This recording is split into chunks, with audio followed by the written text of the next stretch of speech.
तो दोस्तों, जो असली हमारी क्लासिक कांचन और क्लासिक रजत घड़ियाँ है, वो सिर्फ एक सिंगल लैंग्वेज में डे के साथ आती थी, क्योंकि उनमें 6900 पे आधारित मूवमेंट थी। HMT काजल जो है वो डबल लैंग्वेज डे के साथ आती है, क्योंकि उसमें 8200 पे आधारित HMT की 8205 मूवमेंट थी। तो आपको थोड़ा सा समझना होगा।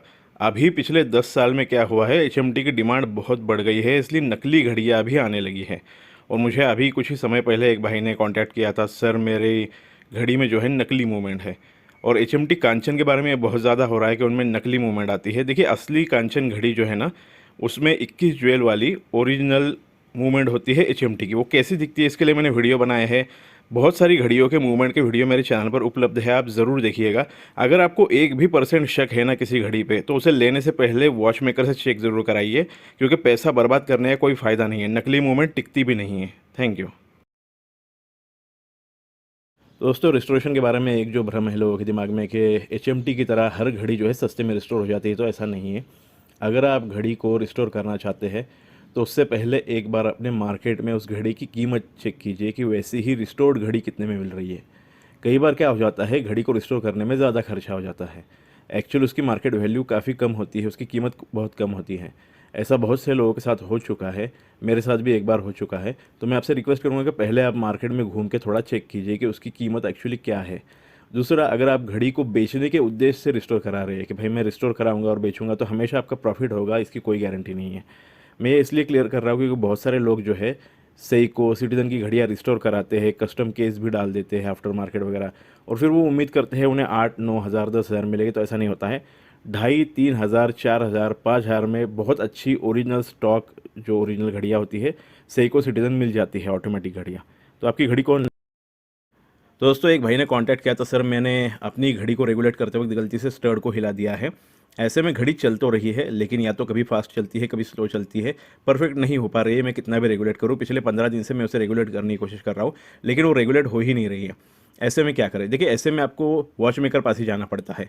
जो बैलेंस का व्हील है, उसके रूबी जो होता है ना, वो सेंटर में नहीं है अब, क्योंकि आपने जो है स्टर्ड को हिला दिया है। तो या तो वो लेफ्ट में या राइट में होगा, उसे सेंटर में लाना ज़रूरी होता है। तो ये वॉच मेकर देख के करेगा कि पैलेट फोर्क के सेंटर में वो बराबर है या नहीं है। ये आप घर पे नहीं कर सकते हो। ये जो है वॉच मेकर का काम होता है, स्टर्ड को जो है अपने हिसाब से रेगुलेट करना। बीट्स में एरर आ रहा है, उसे वो ठीक करके दे देगा। आप जाइए, उसे दिखाइए घड़ी। आप घर पे ये ठीक नहीं कर सकते हो। इसके लिए वो टाइमग्राफर अगर उसके पास होगा तो वो जल्दी से ठीक करके दे देगा, ज़्यादा समय नहीं लगता है। अगर पारंपरिक वॉच मेकर होगा तो 2-3 दिन घड़ी को अपने पास रख के चेक करेगा, वो पूरी तरह से कंफर्म करेगा, उसके बाद ही देगा आपको घड़ी। Thank you. दोस्तों, एक कॉमन सवाल ये आता है कि सर चाबी वाली घड़ी की तुलना में ऑटोमेटिक घड़ी के सर्विस चार्जेस ज़्यादा क्यों होते हैं? देखिए, ऑटोमेटिक घड़ियों में पार्ट्स ज़्यादा होते हैं, जैसे कि ऑटो वेंडिंग मैकेनिज्म आ गया है। आप समझ लीजिए कि डेडेड फंक्शन भी होता है घड़ियों में। कुछ घड़ियों में नहीं होता है, वो स्केलेटन घड़ियाँ होती है ऑटोमेटिक, उनमें नहीं होता है डेडेड फंक्शन। आपको ये समझना होगा कि ज़्यादा पार्ट्स है, ज़्यादा पार्ट्स को खोलना है, ज़्यादा पार्ट्स को साफ़ करना है, ज़्यादा पार्ट्स को जो है फिर से असेंबल करना है, असेंबल करते हुए ल्यूब वगैरह लगाना है। तो इसलिए जो भी आप चार्जेस दे रहे हो एक्स्ट्रा, वो मेहनत के चार्जेस है। एक्स्ट्रा जो मेहनत कर रहा है वॉच मेकर। चाबी वाली घड़ियों में जो पार्ट्स होते हैं वो थोड़े ऑटोमेटिक घड़ी से कम होते हैं, तो मेहनत भी थोड़ी सी कम होती है। जो भी आप कीमत देते हो वो वॉच मेकर की मेहनत की है। तो ये आपको समझ के चलना होगा। पारंपरिक वॉच मेकर जो है ना, वो ऑटोमेटिक घड़ी के ज़्यादा चार्जेस नहीं लेते हैं, चाबी वाली घड़ी से 150 से 200 रुपये ही ज़्यादा लगाते हैं। तो आप वॉच मेकर से पूछ लीजिएगा चार्जेस, उसके बाद आपकी घड़ी को जो है सर्विस को डालिएगा। Thank you.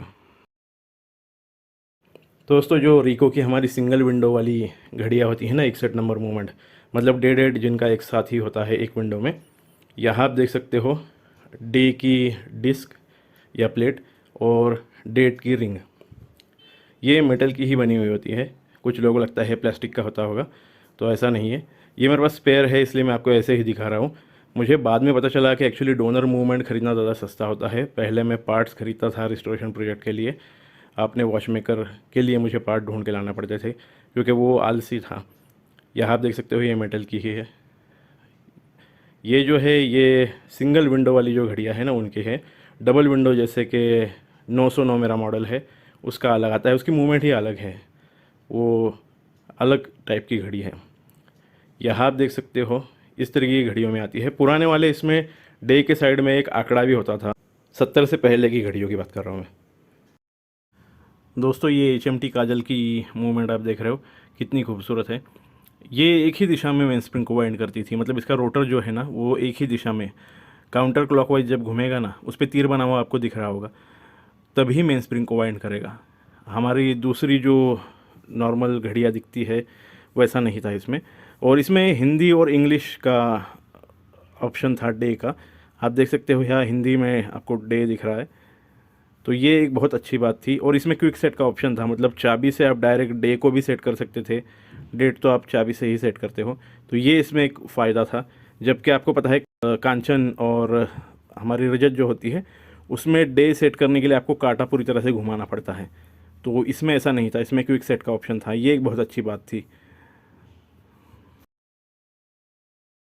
दोस्तों अक्सर जो बिगिनर भाई लोग हैं वो पूछते हैं सर हम लोग वीकेंड में हमारी ऑटोमेटिक घड़ियों को यूज़ करते हैं, और ऐसे में जब अगली बार हम उसे यूज़ करना चाहते हैं ड्रावर में से जब हम लोग घड़ी को निकालते हैं और मान लीजिए वो 10 साढ़े 10 बजे बंद हो चुकी है, तो ऐसे में हमें पता नहीं होता कि वो डेंजर जोन में है या नहीं है, तो कैसे पता करें। देखिए सिंपल है, आप घड़ी को चाबी दे सकते हो, अगर आपकी घड़ी में चाबी नहीं दी जा सकती है तो हिला के वाइंड करो, उसे जो है रन होने दो, 2-3 घंटे बाद आपको पता चल जाएगा। अगर डेंजर जोन में होगी तो डेट जो है वो चेंज होती हुई आपको दिख जाएगी 12 बजे के बाद। अगर डेंजर जोन में नहीं होगी तो डेट चेंज होती हुई नहीं दिखती है। थोड़ा सा सेटिंग आगे पीछे हो सकता है विंटेज घड़ियों में, इसलिए जो है डेंजर जोन को पता करे बिना कभी भी चाबी को नहीं खींचना है। ये ध्यान में रखना है कि जब आपको पूरी तरह से गारंटी हो जाए कि घड़ी जो है सेफ जोन में ही है, तभी चाबी को आप बाहर खींच के टाइम को सेट कीजिए या फिर डेट को मैन्युअली सेट कीजिए।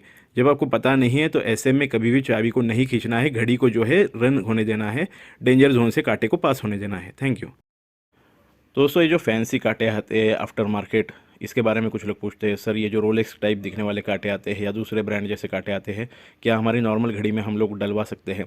देखिए इन कांटों की क्वालिटी उतनी अच्छी नहीं होती है। जितने भी वॉच मेकर से मैंने इससे पहले बात की है इतने सालों में, सब ने यही कहा है कि आफ्टर मार्केट जो ये फैंसी कांटे होते हैं ना, इनकी क्वालिटी उतनी अच्छी नहीं होती है।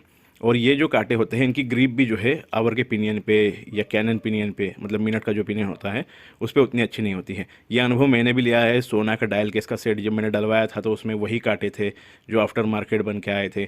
मटेरियल की क्वालिटी बहुत ही ख़राब थी, आखिर में मुझे HMT के ही ओरिजिनल कांटे उसमें फिट कराना पड़े। तो मैंने अपना अनुभव शेयर किया है, आप चाहे तो वो वीडियो जाके देख सकते हो।